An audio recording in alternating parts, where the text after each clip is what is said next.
नमस्कार, I am doctor Aditya सेठी। मैं एक पीडियाट्रिक ऑप्थेल्मोलॉजिस्ट यानी कि बच्चों के आँख का डॉक्टर हूँ और आज हम एक बहुत इंपॉर्टेंट टॉपिक के बारे में बात करेंगे which is effect of screen time on children's eyes. मतलब स्क्रीन और मोबाइल और आईपैड का क्या प्रॉब्लम्स होती हैं आँखों के ऊपर इन बच्चों में जो ज़्यादा इस्तेमाल करते हैं और इसको हम कैसे टैकल कर सकते हैं ताकि ये तकलीफ हमें बार बार ना आए। तो हम कुछ सवालों का जवाब आज हम यहाँ देंगे। The more prolonged the screen time is, the less chances of the eye blinking। मतलब जितना हम स्क्रीन इस्तेमाल करेंगे और जितने नज़दीकी से इस्तेमाल करेंगे उतना स्ट्रेन हमारे आंखों पे पड़ता है, उतना ही चांस रहता है कि हमारे बच्चे चश्मे पहने माइनस नंबर के। मतलब उनको आंख की लंबाई ज़्यादा रफ्तार से बढ़ना शुरू हो जाए और एक चश्मे की ज़रूरत पड़े साफ रोशनी के लिए, जिसको मायोपिया भी कहते हैं। और ड्राइनेस का भी असर ज़्यादा पड़ता है इन बच्चों में। आजकल जो हम अपने प्रैक्टिस में देख रहे हैं वो ये है कि जो यंग एडोलेसेंट बच्चे हैं उनमें ये स्क्रीन टाइम का जोर तो है ही, साथ में यंगर जनरेशन मतलब 6 साल की उम्र के आसपास भी जो नए स्कूल जाने लग गए हैं कोविड करके या फिर लॉकडाउन करके, ये बच्चे ज़्यादा स्क्रीन इस्तेमाल कर रहे हैं और इनकी आंखों में वो चेंजेस आ रही हैं जो टीन्स में आने चाहिए। तो अफेक्ट पूरे ही रेंज को, स्कूल गोइंग रेंज को हो रहा है। तो as parents and doctors we have to be careful for all edges.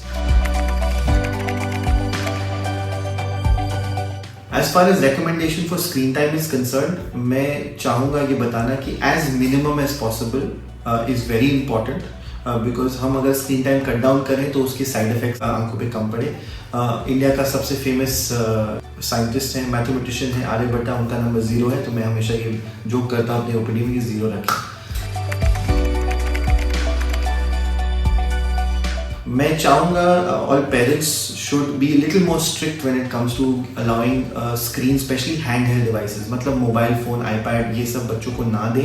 अगर स्क्रीन टाइम ज़रूरी है तो वो टीवी स्क्रीन पे करें जो डिस्टेंस कम से कम 4 मीटर का हो और सनलाइट भी हो। बाकी एक्टिविटीज़ जैसे आउटडोर एक्टिविटीज़, क्लासेस, स्पोर्ट्स, उसमें ज़्यादा इंगेज करें ताकि बच्चा आगे बढ़ पाए। तो जितना बच्चा आउटडोर एक्टिविटीज करे, सनलाइट करे, वो सबसे अच्छा रहता है। और एक स्टडी हुई थी जिसमें बताया गया था अगर बच्चा 1 घंटा बाहर खेले तो 1.5 hours of screen time in breaks is still satisfactory. तो आउटडोर एक्टिविटीज का मैं फिर से रिट्रेट करूंगा, जितना आउटडोर एक्टिविटी उतना अच्छा है। दूसरी बात 20-20-20 रूल, मतलब एवरी 20 मिनट्स किसी भी प्रकार के स्क्रीन में, ये अडल्ट्स के लिए भी, पेरेंट्स के लिए भी है। 20 मिनट्स कभी भी स्क्रीन पे रहें तो 20 सेकंड का ब्रेक लेना ना भूलिएगा। 20 टाइम अपनी आंख ब्लिंक कीजिएगा और 20 फीट की दूरी पे देखने की कॉन्सेंट्रेशन करिएगा, उससे हमारे मसल्स भी रिलैक्स हो जाते हैं। न्यूट्रिशन बहुत इंपॉर्टेंट है। बायोटिन, जियाज़ैंथिन और ये सब हमने देखा है कि ये आई मसल्स को स्टिमुलेट करते हैं और ड्राइनेस को भी सही न्यूट्रिशन, सही पोषण बहुत ज़रूरी है ड्राइनेस को भी कॉम्पैक्ट करने के लिए। तो स्क्रीन टाइम अगर बच्चों में हाई है उस पर्टिकुलर सीजन में तो इनको सही न्यूट्रिएंट्स, सही बैलेंस डाइट देना बहुत ज़रूरी है।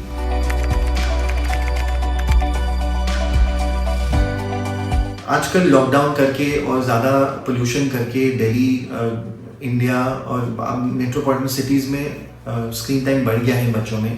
और काफ़ी ये जस्टिफिकेशन हम बोलते हैं कि स्कूल अब शिफ्ट हो गया या फिर होमवर्क शिफ्ट हो गया स्क्रीन टाइम में। तो इट्स वेरी इंपॉर्टेंट कि हम इसको बैलेंस करें। जो अवॉइडेबल स्क्रीन टाइम है उसको अवॉइड करें, उसकी जगह दूसरी एक्टिविटीज़ करें जैसे एंटरटेनमेंट के लिए या कुछ और अगर कोई रिसर्च का पेपर हो तो लार्जर स्क्रीन में रखें और उसको उपयोग करें। एंड सनलाइट एक्टिविटीज़, मतलब धूप में जाना मत भूलिएगा, तो वो भी बहुत इंपॉर्टेंट पार्ट है। एंड बैलेंस डाइट, तो ये सब मेरी सजेशन रहेगी।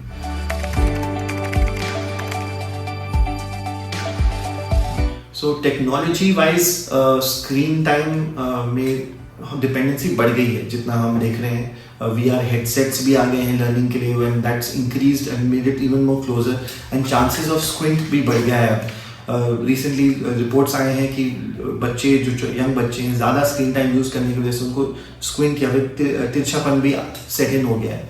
तो technology and screen time and eyes are enemies. So I wouldn't suggest that we use technology for better technology or better closer screens are not a good option. Thank you so much for patient listening and I hope मैं आपके काफ़ी सवाल के जवाब दे पाया हूँ. अगर कोई जवाब मैं नहीं दे पाया तो कमेंट्स में डालिएगा, मैं उसको ज़रूर रिप्लाई दूंगा.